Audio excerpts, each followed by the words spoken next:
I think I can take that question now to separatist and moderate Hurriyat Conference leader Mirwais Omar Farooq, who has been sitting in some of the protests against the civilian killings. Omar Saab, if I can ask you, we have had comments coming from some of the other Hurriyat leaders appealing also to the stone pelters to stop pelting stones. Some people have even called it un-Islamic. How do we break this impasse, Omar Saab, at this moment?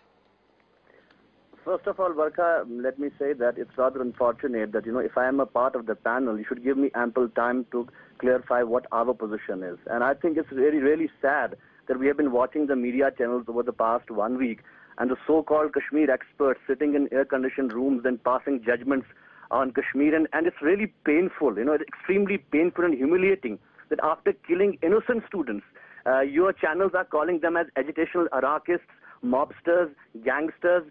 And I'm sorry to say, the General Malik is saying that people are These are not phrases used on this channel. I must clarify that. We're just saying stone pelters and protesters. No, Barkha, but go ahead.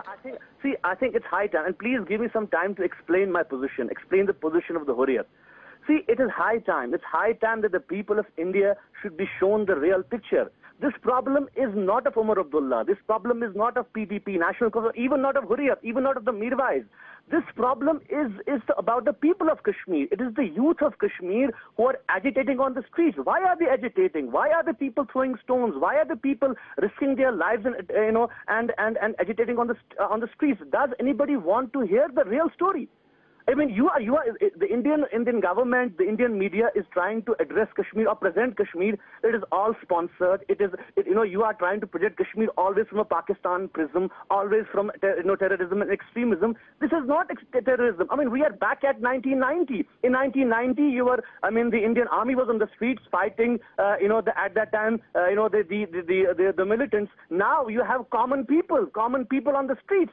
And it is really sad that, when you look at the whole picture, it is high time that New Delhi needs to address the fact that the problem is political. It's not a question of good governance, not a question of what Umar Abdullah should have done or what Mr.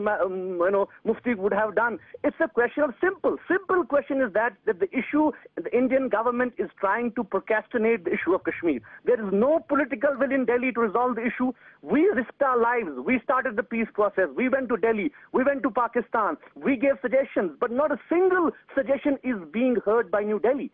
I mean, forget about, Can I ask you, Mirwais Omar Farooq, on the issue of dialogue? Delhi has been trying to engage in quiet diplomacy with separatist leaders, including you. What happened to that dialogue process? No, Delhi is in search of peace. I am not in search of peace. I am in search of a solution. They want the peace of the graveyard. They want the people to forget that 100,000 people of Kashmir have died in the last 20 years. They want to talk about development. They want to talk about the youngest chief minister, how he is doing in Kashmir and how tourism and everything is so hunky-dory in Kashmir. And suddenly, somehow, how did this happen? Every channel is saying, okay, who is doing this? It is a separatist. It is elite. It is, by locking down the Hurriyat leaders in houses, by arresting us in our houses and jails, you are not going to solve the problem. The problem is, let me be very candid and very honest. No military measure will be able to break the will and resolve of the people of Kashmir. I am telling you very honestly, it's high time for the people of India to realize that the baton of the freedom struggle of Kashmir has passed on to the next generation. And no amount of military might can. Yes, I agree. I agree that as far as seeking a solution is concerned, Hurriyat Conference has always been at the forefront. We took the initiative. Even today, we believe that Kashmir has to have a political solution. But you can't have a political solution in isolation. You can't talk about political solution and continue to genocide the people of Kashmir. I mean, just look at it. Come to Kashmir. I want to just listen to me first. I want to tell the people sitting in Delhi, come and visit the families of Kashmiris who have lost their children. I think you make a fair point.